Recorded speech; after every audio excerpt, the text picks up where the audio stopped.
Aujourd'hui, nous sommes dans un monde qui est merveilleux.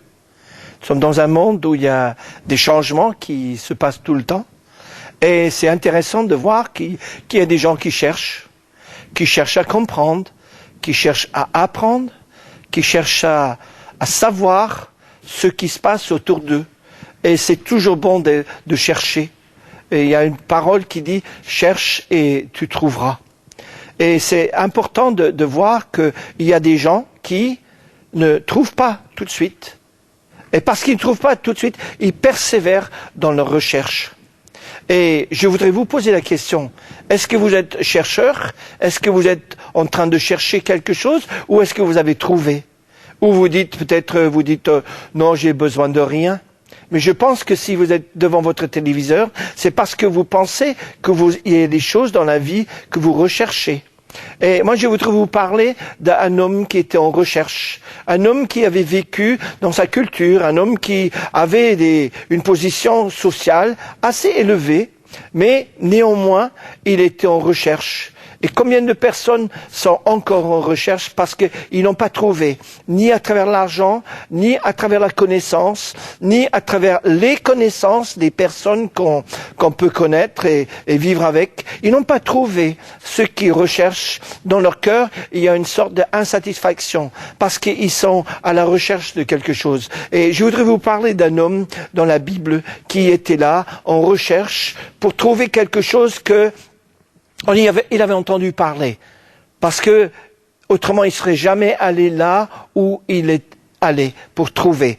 Vous cherchez et vous trouverez. Et cet homme était là dans cette situation pour chercher et pour trouver ce qui, dans son cœur, était comme un vide, était un besoin très profond en lui. Cet homme était prêt à payer le prix pour le voyage, pour aller à distance. Mais je ne vous parle pas de payer pour un voyage. C'est pas une question de faire un pèlerinage quelque part ou de faire visiter un lieu saint, mais de faire une rencontre avec quelqu'un.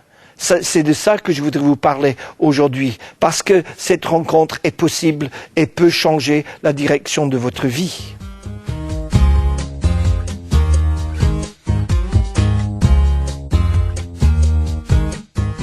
On va lire ensemble la rencontre que cet homme a fait avec un nommé Philippe, qui avait été très occupé à Samarie pour faire des choses où Dieu l'avait amené.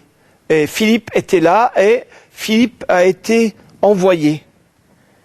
Le messager lui dit, va, lève-toi, va du côté de Midée sur le chemin qui descend de Jérusalem à Gaza, celui qui est désert. Il se leva et partit. Et voici un Éthiopien, un eunuque, haut fonctionnaire de Candace, reine d'Éthiopie, et le surintendant de tous ses trésors, était venu à Jérusalem pour adorer. Ils sont retournés assis sur son char en lisant le prophète Ésaïe. L'Esprit du Seigneur dit à Philippe, avance, rejoins ce char. Philippe accourut et entendit l'Éthiopien qui lui lisait le prophète Ésaïe. Elle lui dit, comprends-tu ce que tu lis? Il répondit, comment le pourrais-je si quelqu'un ne me guide? Il invita Philippe à monter et s'asseoir avec lui. Cet homme était en recherche, cet homme était allé là où il pensait trouver la vérité. Il pensait qu'il allait trouver la vérité à Jérusalem.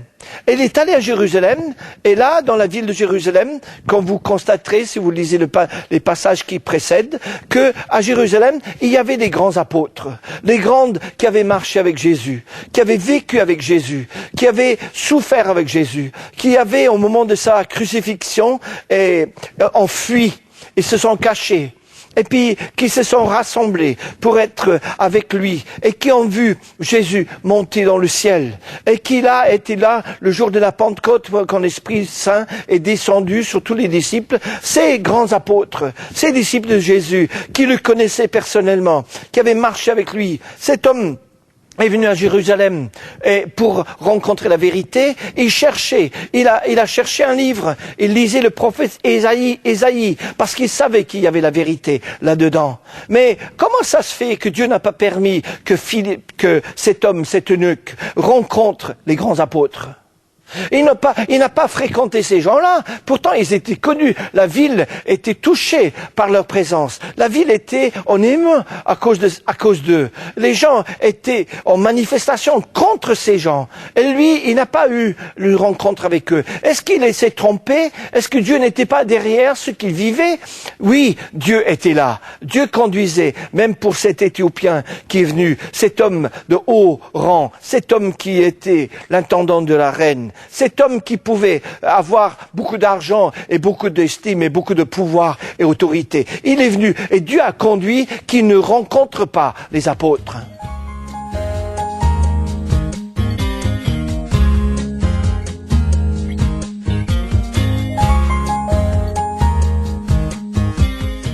Cet homme est venu à Jérusalem.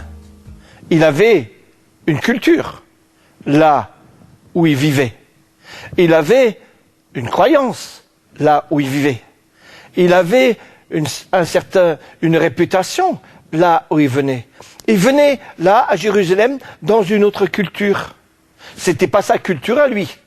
Il fréquentait des gens qui avaient une autre croyance, une autre manière de voir des choses, une autre manière de percevoir les choses.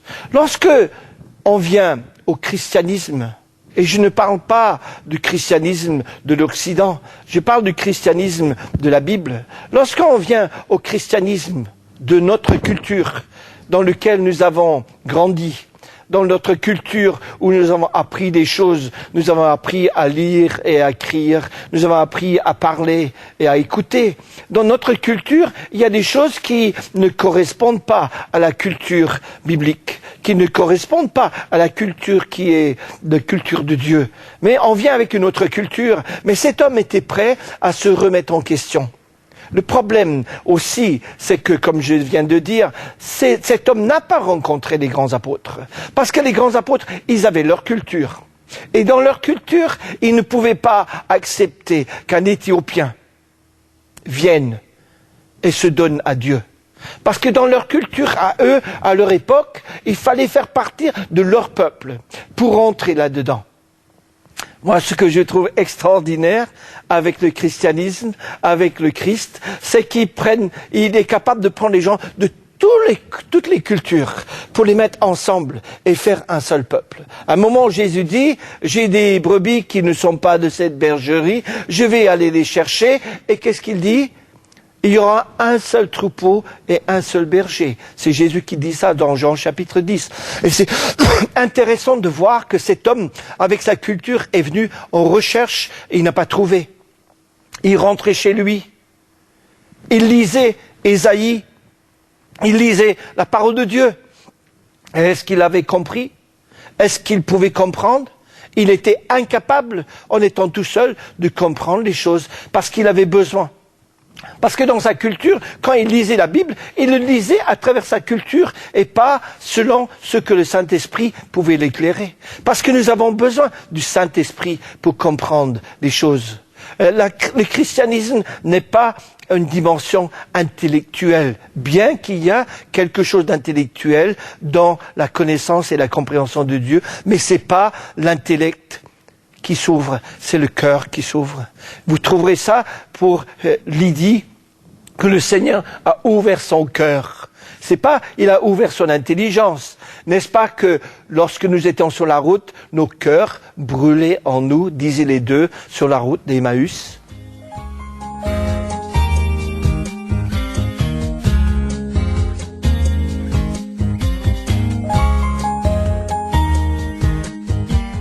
Pourquoi cet homme lit le livre qu'il est en train de lire? Parce qu'il est en train de chercher. Quelquefois, c'est nécessaire de chercher longtemps.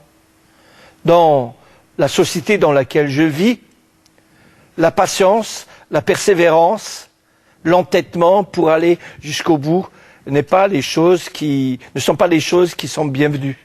Ils ont compris qu'il faut l'avoir maintenant, tout de suite et maintenant. Le fait d'avoir été déçu, j'imagine cet homme rentrant chez lui, déçu, il n'a pas trouvé, il lit un livre et dit mais j'arrive pas à comprendre. Mais il a continué à chercher. Et je vous encourage dans la vie avec Dieu, vie, même si vous recherchez Dieu, de persévérer dans la recherche. Parce que celui qui cherche trouve. Si vous continuez dans cette recherche, vous allez trouver. Et voici ce qui arrive. Cet homme-là, il est rentrant chez lui, sans doute déçu. Il a dépensé tout cet argent pour venir là. Il a visité les lieux. Et il rentre chez lui déçu. Et puis tout d'un coup, qu'est-ce qu'il voit au bord de la route? Un homme. Un homme tout seul.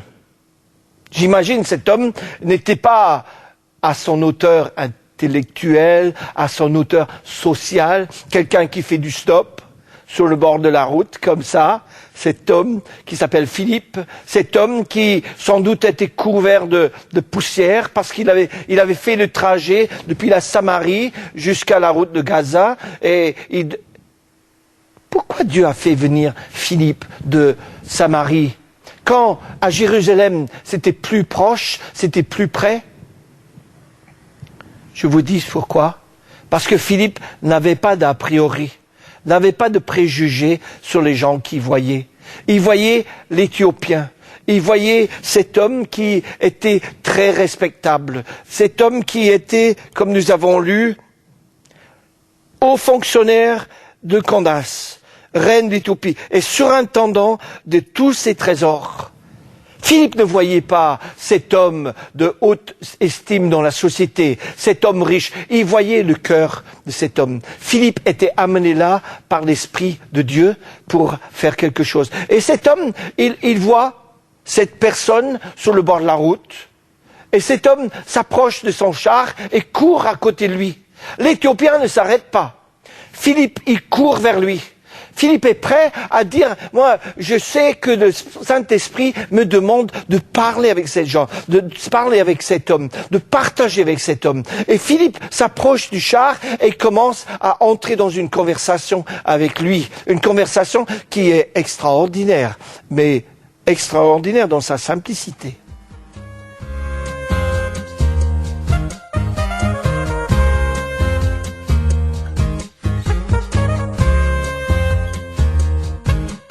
Philippe arrive parce que il a envoyé. Nous avons lu ce verset 29. L'Esprit dit à Philippe, avance, rejoins ce char. Philippe accourut et entendit l'Éthiopien qui lisait le prophète Ésaïe. J'imagine que cet homme lisait à haute voix. Parce que Philippe n'a pas vu qu'il lisait, mais il a entendu qu'il lisait. Donc cet homme, il connaissait cette langue. C'était pas sa langue à lui. C'était pas la langue des Éthiopiens. C'était en hébreu. Et il connaissait la langue. Parce que dans ses recherches, il est allé loin. Il a même appris la langue pour pouvoir comprendre. Mais même le fait qu'il a appris la langue, même s'il connaissait la culture, il ne connaissait pas l'auteur de ce livre. Et là, Philippe avance et Philippe lui pose une question. Je ne sais pas si vous aurez le courage un jour de faire ça. J'imagine, vous avez quelqu'un dans le moyen de transport que vous avez, qui est en train de lire un journal, et vous lui posez la question que Philippe a posée à l'Éthiopien. Moi, je trouve cette question peut-être bon. Comprends-tu ce que tu lis? Comprends-tu ce que tu lis? Merci que cet homme a eu le courage de dire « Non, je ne comprends pas. Je ne comprends pas. » Parce qu'il était en recherche, mais était aussi dans l'humilité. Et parce qu'il a dit « Je ne comprends pas », Philippe a commencé à lui expliquer, a commencé à parler avec lui. Et voici ce que dit Philippe. Il lui invita Philippe à monter et s'asseoir avec lui. Philippe n'était même pas avec lui quand il a posé cette question. Mais l'homme a répondu, a dit, comment pourrais-je si je n'ai quelqu'un pour me guider?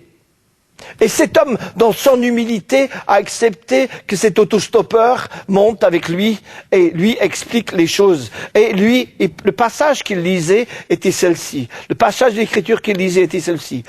Il a été même mené comme une brebis à l'abattoir, comme un agneau muet devant celui qui le tend. Il ne s'ouvre pas sa bouche. Dans son humiliation, son droit a été supprimé. Il est sa génération qu'il racontera, car sa vie a été supprimée de la terre. Il commençait à parler, il a pris le passage où cet homme était. Dieu commence toujours là où vous êtes dans votre vie. Dieu ne vous demande pas de changer de vie. Dieu vous demande de l'aider. Dieu vous demande de lui demander de vous aider à changer de vie. Dieu ne dit pas, si vous changez de vie, vous allez être acceptable pour moi. Dieu dit, je vous aime tel que vous êtes. Mais venez à moi. Venez à moi tel que vous êtes. Et moi, je peux changer votre vie. Parce que lui, Jésus, a payé le prix. Lui, il est allé, il s'est livré comme un agneau pour être un sacrifice pour vous et pour moi, pour que nos vies soient différentes de ce qu'elles ont été.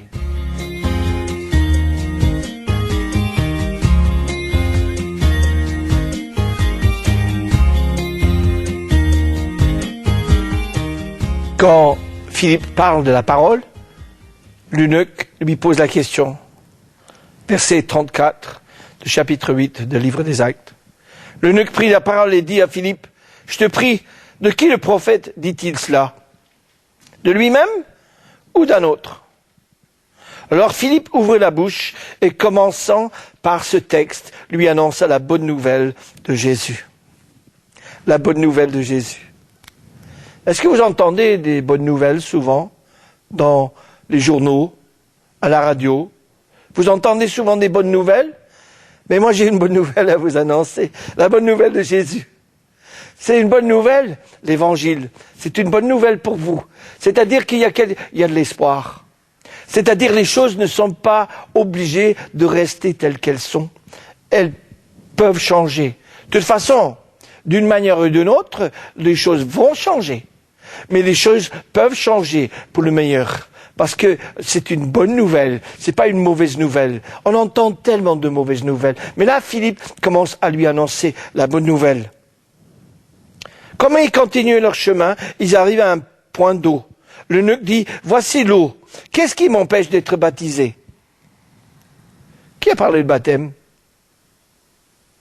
L'eunuque, c'est une idée qui lui est venue, parce que dans le judaïsme, le baptême, oui, le baptême, on commence à le trouver avec Jean.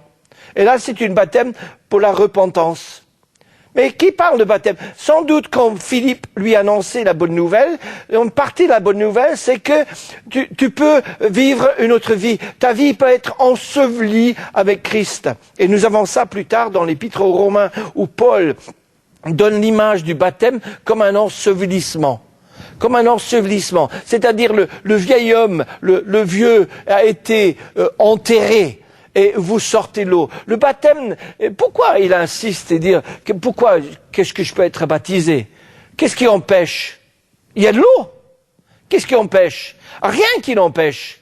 C'était pas son âge, c'était pas son milieu social, c'était pas son coefficient intellectuel, c'est pas son compte en banque, c'est pas la couleur de sa peau. Qu'est-ce qui empêche?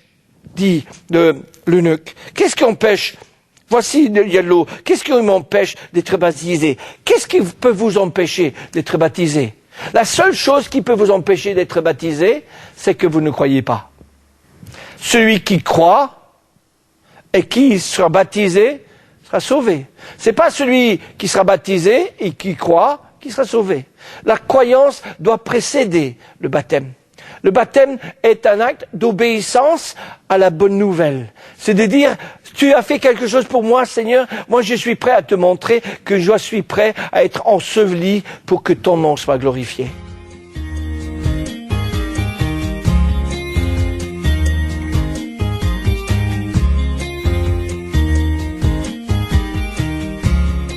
Quand Philippe annonce la bonne nouvelle à l'Éthiopien, c'est pas le premier qui le fait, qui annonce la bonne nouvelle.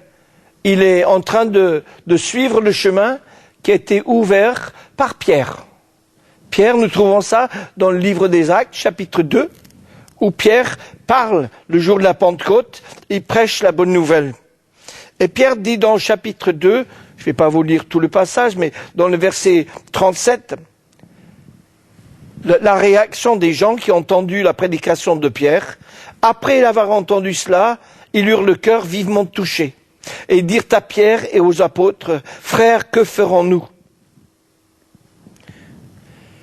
Ce que Dieu veut toucher dans mon cœur, en moi et en vous, c'est notre cœur. C'est pas cérébral. c'est pas intellectuel. Bien que le cerveau et l'intellect sont importants, je ne dis pas ça qu'il faut mettre de côté. Je suis pas de ceux qui disent il faut faire le vide. Non, non, il faut faire le plein. Quand on vient à Dieu et notre cœur est touché, leur cœur est vivement touché, et dit que ferons-nous? Et Pierre répond ceci. Pierre leur dit, repentez-vous et que chacun de vous soit baptisé au nom de Jésus-Christ pour le pardon de vos péchés et vous recevrez le don du Saint-Esprit. Cet homme était là, l'eunuque, exactement dans la même situation que les gens à Jérusalem. Et voici ce qu'il dit. Il dit, voici les choses qui sont nécessaires. Repentez-vous pour être pardonnés de vos péchés. Parce que vous et moi, nous sommes pécheurs. Qu'est-ce que c'est péché?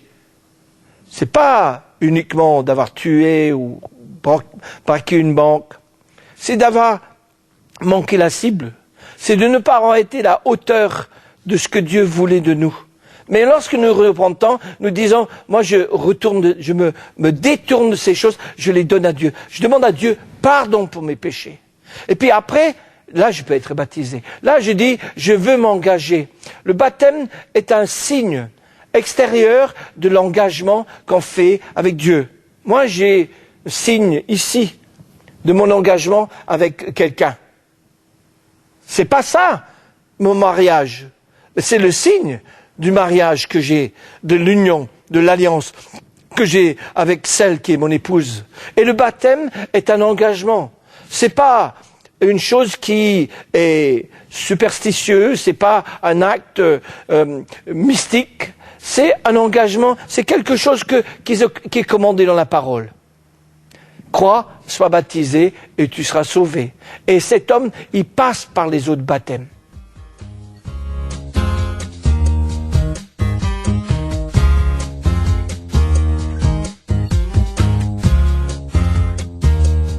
Si tu crois de tout ton cœur, ça est possible. Vous croyez?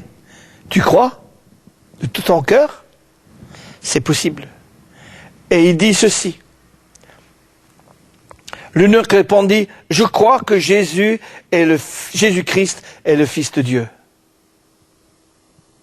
Très important ça. Jésus n'est pas quelqu'un qui n'était pas Dieu. Jésus était Dieu et Jésus était homme.